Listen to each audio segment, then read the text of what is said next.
Hi there beautiful friends, in this video I'll show you appear offline on Instagram to hide your online status. So let's get started.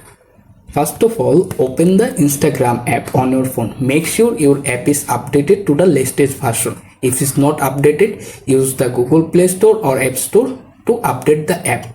After its update complete, open Instagram. Once the Instagram page, tap on your profile icon at the bottom menu. After the profile section, tap on the 3-line menu icon in the top right center. In this menu bar, wait to completely appear.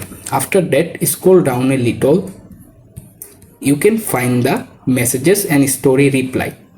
Tap to open it. In this menu, you can see various options. Look for the show activity status option. Tap on it one time to open the page. Right now, show activity status is turned on. If you decide to appear offline on status, simply tap on the toggle button and turn it off. If this guide helped, please like, subscribe and share it with your friend.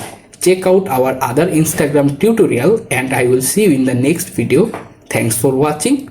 Take care. Bye.